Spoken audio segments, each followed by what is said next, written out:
Well, the Astros did a great job, 8-1 versus the Blue Jays, 2-0 early. Luis Garcia looked great, but would the offense show up? And the eighth inning happened, an outpouring of runs for the Houston Astros as they win their first series at home.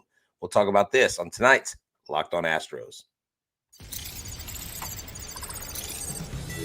Alvarez hits a high drive center field. Veerling's back. This game is turned upside down. There's the runner. Fly ball down the right field line. Tucker comes on. Kyle Tucker. This time they finish the job. Hello and welcome to Locked On Astros, your daily Astros podcast. Here are your hosts, Eric the Man Huysman and Brett H-Town Wheelhouse Chancey. We are Locked On Houston Astros, and we hope that you join us for a daily Locked On Astros podcast. My name is Eric Huysman. You can find me on Twitter at Eric Talks Astros. Find the show at Locked On Astros, your team every day. Brett, when you're not rushing home from the Astros game, where can you find you on Twitter? They can find me at H-Town Wheelhouse on Twitter, Instagram, and TikTok. They can find me at Stros411 on Twitter, Instagram, and Facebook. Always positive. I love seeing the Astros win a series at home. Always Stros. Today's episode is brought to you by Luis Garcia and Jake Myers. Jake Myers, something has lit a fire under his you-know-what, and he has started hitting the ball a lot harder. And Luis Garcia ate his spinach today, and he became Popeye the Sailor Man and was striking people out left and right. That must have been fun to be at the game to actually watch that in reality.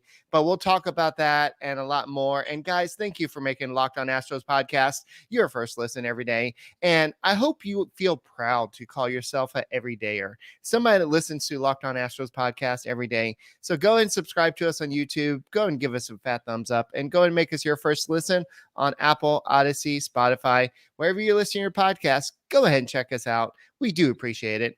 And don't forget, the Astros will be playing the Braves on Friday night at 6:10.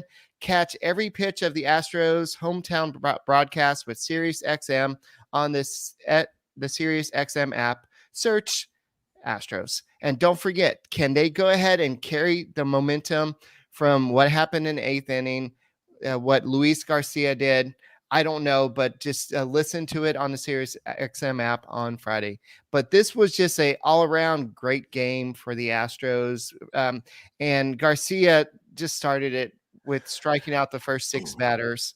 And I know he walked a batter in between that, but 6 out of the first 7 hitters he struck out to set a tone. He had a career-high 23 whiffs. His stuff was on. This was not the same guy that the Astros were 0-3 in his first 3 starts. Exactly. And we talked about that the other night, saying that I realized, or I figured the pitching coaches would get this fix. I mean, Miller and Murphy are, they're absolute, lab rats when it comes to working on guys, tweaking things, whether he just went back and a lot of times pitchers struggle because maybe they stop trusting their stuff over their overthrowing, and really a lot of it's between the ears. Luis Garcia, where he has been very unimpressive, he was very impressive tonight. And this is what's weird, Eric, about being at the game, is it wasn't until like about the third inning that I realized that he had struck out 6 of the first 7 batters. When he got his 7th strikeout, I was like, wait, because things don't go like total nuts when you strike a guy out, you get a cheer here or there, but it was just so like a typical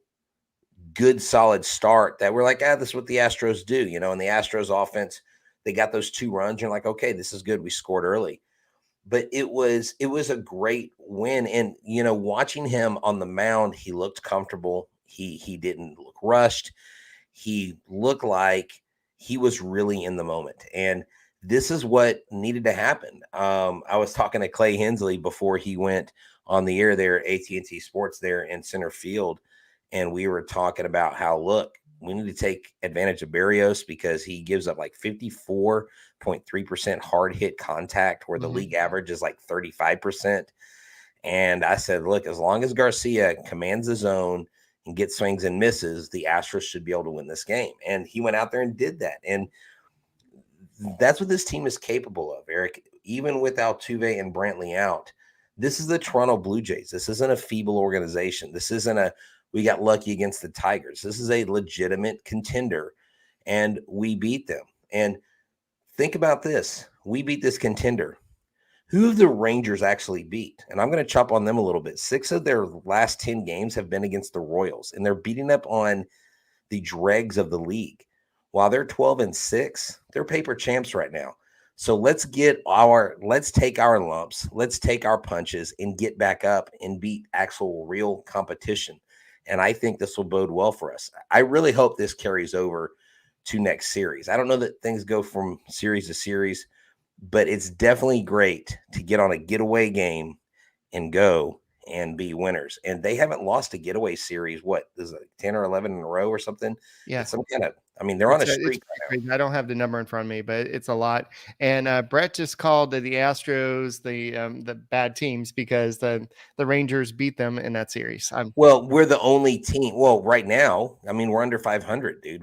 We're not a great team, but it's not like another. You heard it here first on Astros. Just kidding. Well, that's okay. Right now in April, April 19th, we're not one of the better teams if we're going by record. Right. We're just simply not. We are, we're right above Detroit at 9-10. Detroit's 7-10. Detroit's won like 4 games in a row. Right. Detroit's not a winning ball club. The Astros aren't a 9-10 team. And newsflash, kids, the Rangers aren't a 12-6 team. So before Rangers fans start pumping their chest out, and I got some comment on YouTube about how, Eric respected the Rangers and gave them credit, and Eric and Brett just didn't. No, Eric was recognizing what the Rangers are doing. I'm recognizing what the Rangers aren't going to do in the future. 2 different things. Let the season play out. Don't puff your chest out in April. It's Let's still see early. where we are in October. There's a lot of season left. Yeah, I think their pitching staff is better than they've been in the past. That's what I said, and I'm going to stick to that until I see otherwise. The Rays did lose James Shields to Tommy John surgery, and he was leading the league. And I know we're a switch from Rangers to Rays, but the Rays are going to be a pretty big competition in the AL this year. But let's go back to Luis Garcia. He generated 19 whiffs on his cutter tonight. That was his career high with 9 strikeouts across 7 scoreless innings today. He had 23 whiffs total.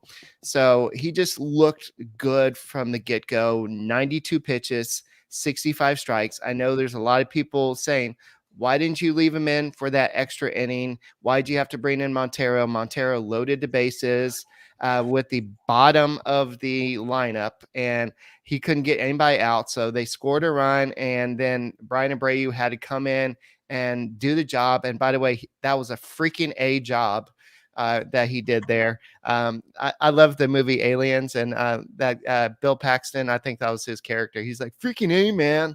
I think he said the other word though, but I'll just go with that. But word, I think that should be his nickname. Pena Abreu's nickname should be freaking A, man, because he's just that good. And he is good. So, but definitely, I think the reason why that Dusty Baker took him out is because he was good. He was dominant.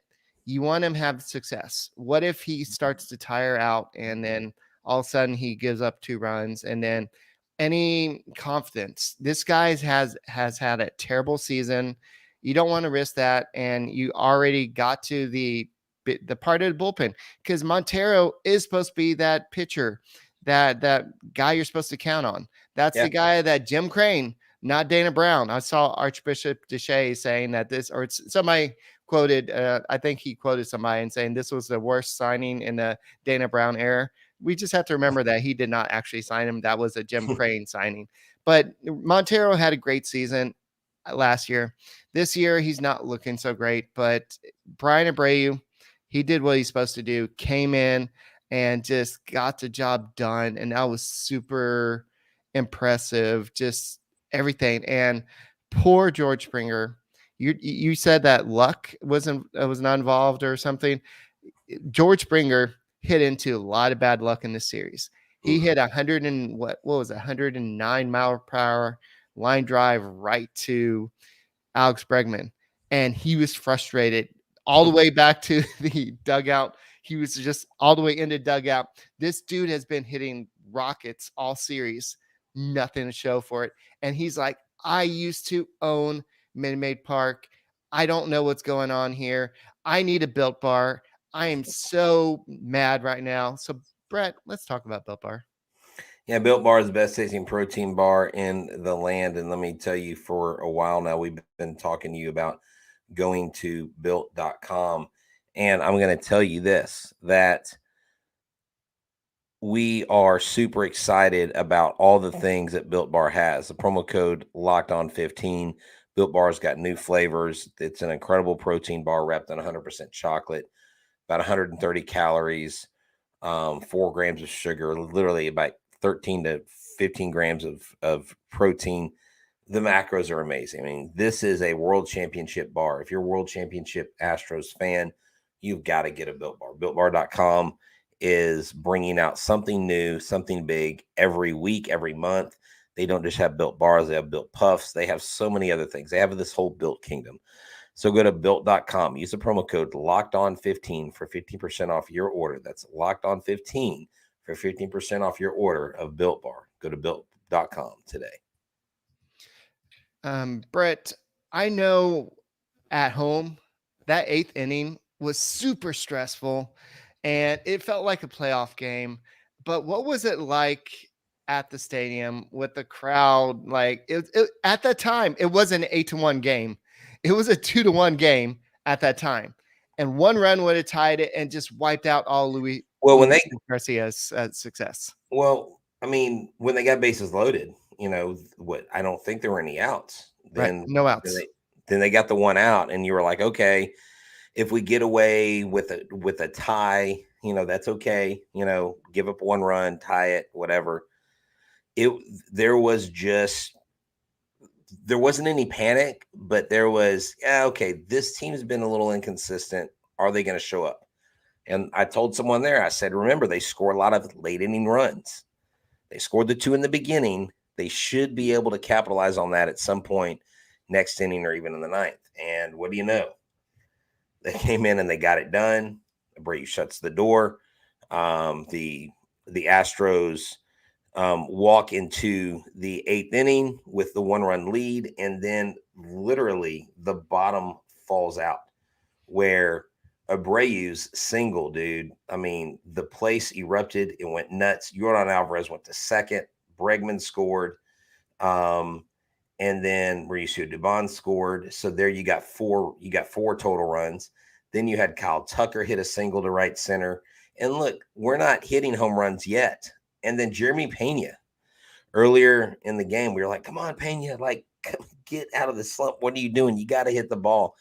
He crushed the ball, and he hit a nice 3-run bomb, scoring Kyle Tucker and Abreu to make it 8-1, which was the final. But it kind of felt like a playoff atmosphere. And you were like, man, if you're playing the Blue Jays in the playoffs like this and you can beat them late like this, this is a crushing defeat. So we were trying to act like, well, maybe this is the ALDS or something like that. Maybe this is an ALCS preview. And the Astros have this, not come from behind, but they look like they're down, but they're not out. This was what you call a bend, not break scenario for the bullpen. And these are the situations that the bullpen would get into last year and they would get out of. And they got out of it. And look, Montero deserves a lot of criticism. He has not been the pitcher that they signed in the offseason, but a lot of the guys haven't been what they're worth or who they are. And so baseball's a game of ebb and flow. It was exciting. It was a palatable playoff-ish atmosphere at Minute Maid Park. It was nice. Midday week. Great atmosphere. Loved it. Yes, and definitely to kind of close out on Bryan Abreu, if you're looking at StatCast, he was the guy that was throwing the hardest in the game, 99, 98, 97.5, 97.3. And the guy with such a baseball name, Zach Pop, that is a great baseball name, but he threw 97 miles per hour. But just thinking about who, with the bases loaded, who Bryan Abreu went through. George Springer, Bo Bichette, Vladimir Guerrero Jr. Yeah, that's No huge. I run. mean, That's big. yeah, because those guys, even look, Vlad Guerrero and Bichette's hitting 354, Vlad Guerrero's 338. Right. Dude, hitters 1 through 3 were 0 for 12. I mean, that's a great pitching performance by the Houston Astros. The H-Town Wheelhouse player of the game, Luis Garcia. Right. Because without that kind of start, who knows what would have happened? And all it took was the wheels to fall off in the inning before, and maybe you don't get those hits. Maybe because there's got to be something about that energy with your pitcher on the mound. Right. On the precipice of You feed off of the falling, momentum. yeah, you feed off of it. Boom, you go in there and you're like, yeah, let's get this for him. And boom, the just explosion of runs. Love it. The Astros won twice in this series, and I don't mean games. They won by getting Luis Garcia back on track. They also knocked Matt Chapman down below 400. So wow. Tony Gwynn, he's not coming for you. He's batting 397. Yeah, 397. Yes. Wow. So, Berrios actually pitched pretty good in this game. He pitched 7 innings. So, like when I had that crossover with Craig, we predicted every game wrong. We said that the Astros would lose the first game and win the second game, and then the third game would be a blowout, or I think I said last night it could be either a blowout or a pitcher's duel, and it turned into a pitcher's duel. And it's great to see both pitchers kind of rebound. And Luis Garcia, of all people, really needed it. And Barb pointed out that they noticed that they switched over, that Garcia switched to the third base side of the rubber, and maybe that was. He was pitching from the third base side of the rubber this time. Last time he was on a first base. So maybe just switching that, maybe give him that little different angle that made it a little bit harder to see his pitches. Now, honestly, I'm not glad that Berrios had a bounce back in this game. I'm glad Luis Garcia did. You're being too nice to Berrios. He's the enemy. You can't be glad when they have success. Right. They're not our friends on the field. They can be our friends off the field. We can go play ping pong with them.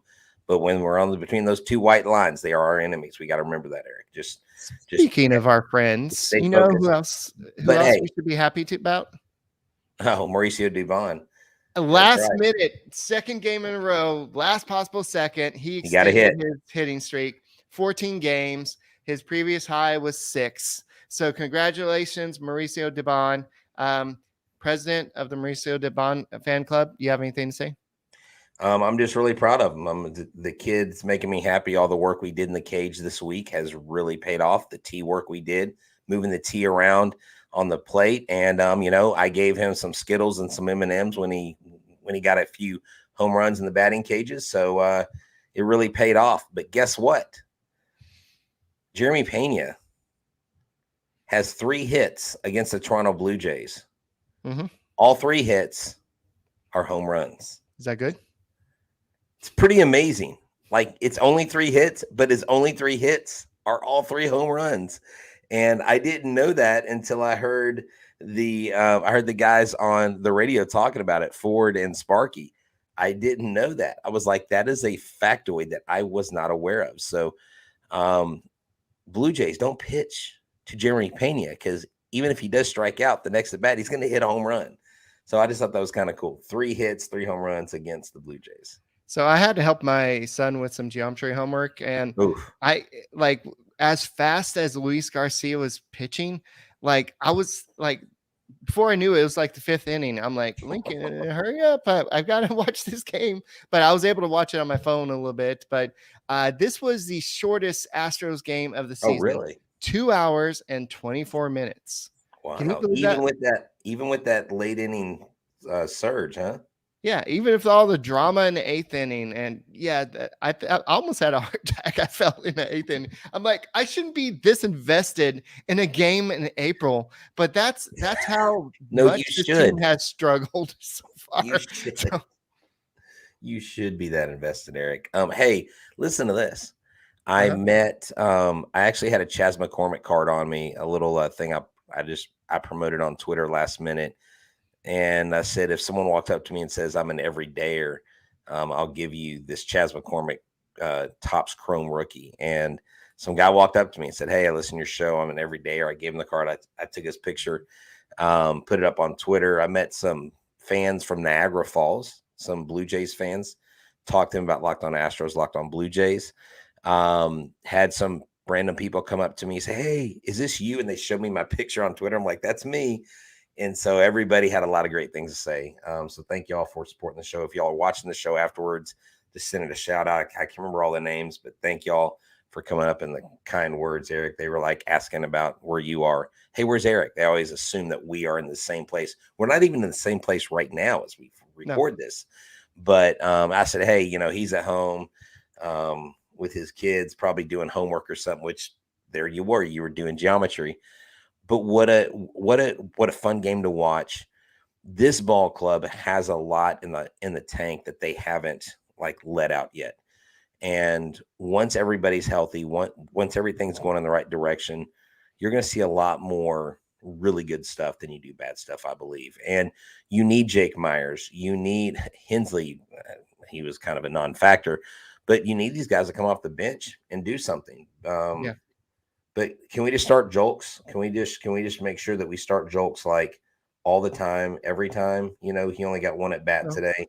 I don't know, but if he continues playing like this, Brett, he may need a new vehicle because he's going to be making some more money. And where the best place to get a new vehicle at is eBay Motors. So let's go and talk about that. So for a championship team, it's all about making sure that every player is a perfect fit, like Corey Julks into the lineup. It's the same when it comes to your vehicle. Every part needs to fit just right. So the next time you need parts and accessories, head to eBay Motors.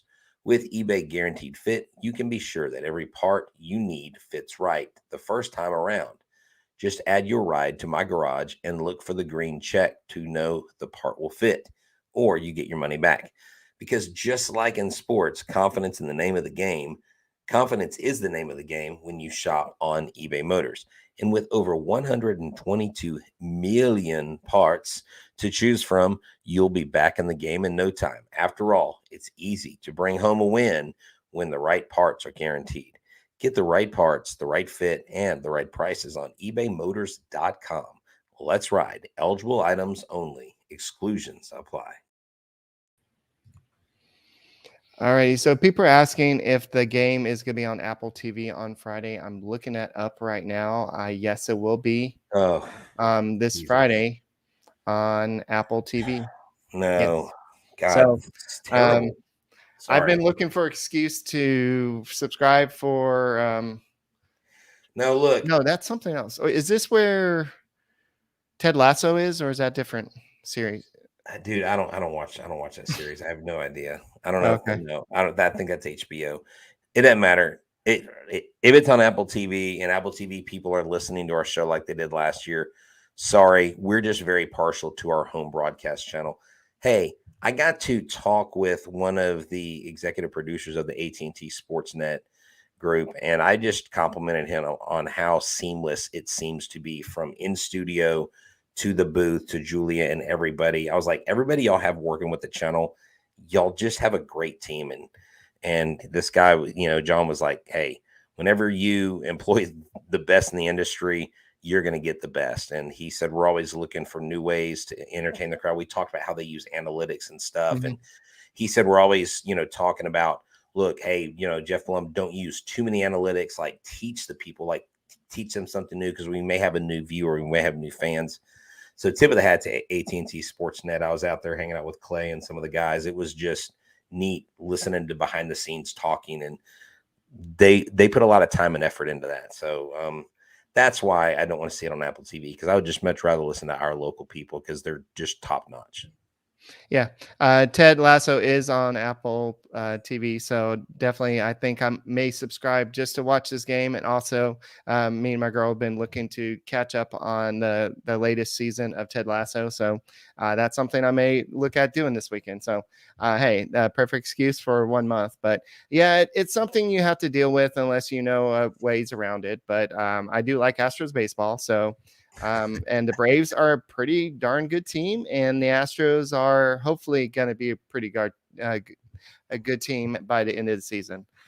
So if you're looking Wait, at hold on. Are you saying they're not good now, Eric? well, they are kind of doing this ebbs and flows, Hey, ebbs I and said the flows. same thing.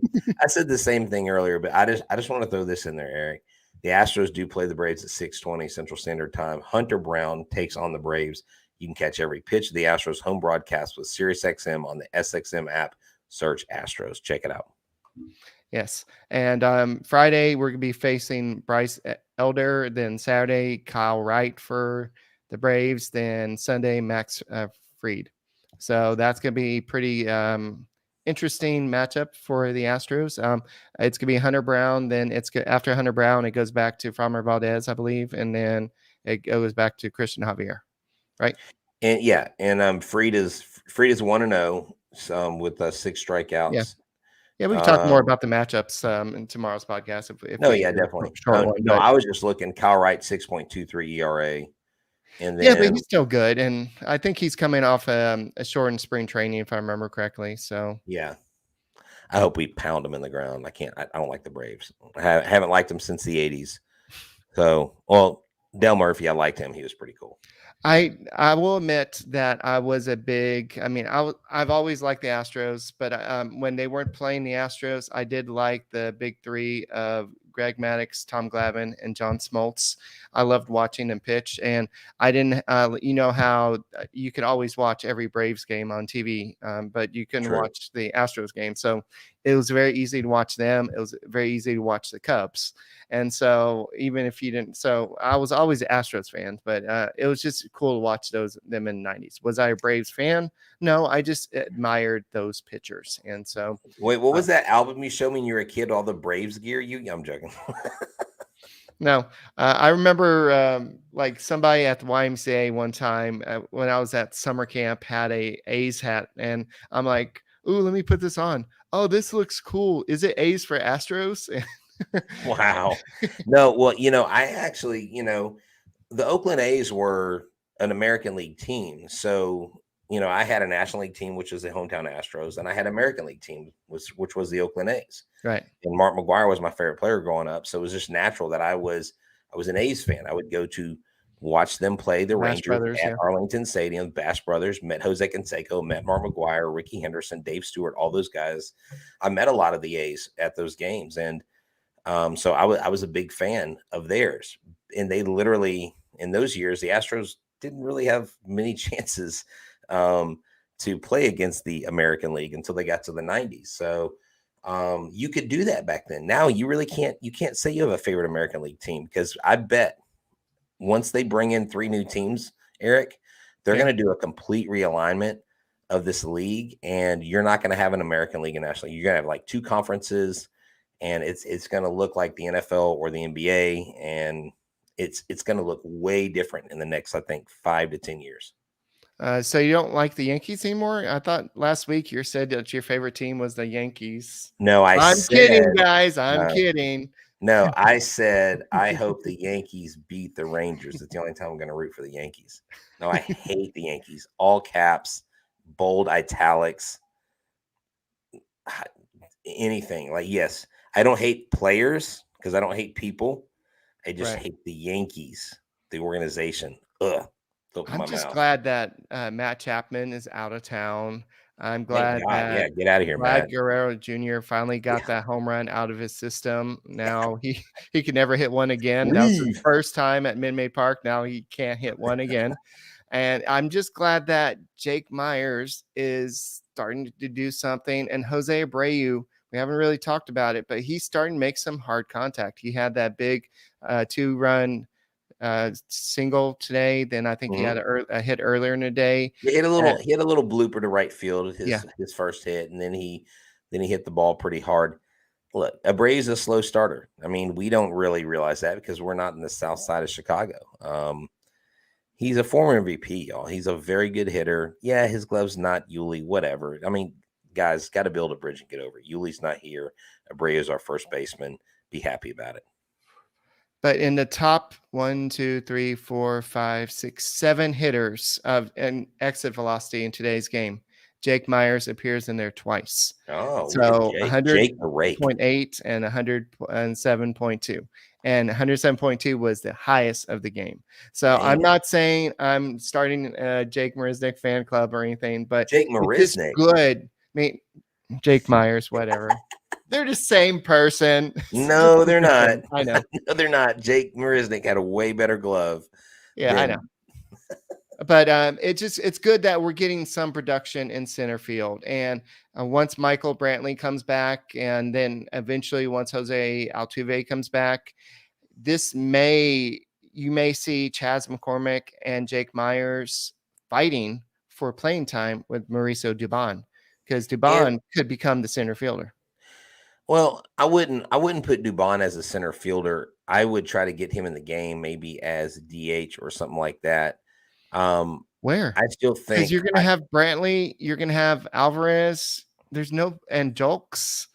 And if Julks is even still on the team, like there's no way to get him on DH except for center field. Yeah, I know, but he's Justin Verlander's personal center fielder. No, I'm joking. But I will say this, what I have noticed about Jake in the last couple of games, when you go back and watch the replays of his swings, and if you slow down his swing, he's seeing the ball so well. Like everything looks right mechanically about his swing, and you need that. You need these guys to be legit competitors, and once they get in the game, they're actually giving something to the team than taking it away. So good job. Tip of the hat to the guys. Great win. Series win against a quality team. That's all I got. Yeah, and just be glad that George Springer has a 599 OPS right now, because once this guy gets going, it's not going to be against the Houston Astros. But guys, that's all we got for this edition of the Locked On Astros podcast. The Astros are now one more win closer to being back at 500. And all we can do is just hope they play well versus Braves and see what happens from here. And then the Rays. So they've got their work cut out, but they're still a good team. I'm not worried about this. Let's just keep on rooting for our home team and keep on rocking on with the Locked On Astros podcast. And we'll be back tomorrow. My name is Eric Huysman. You can find me at Eric Talk Stros. You can find Brett at H.L. Wilhaus. We are the Locked On Astros podcast. And we will see you tomorrow. Go Stros. Jake the Rake.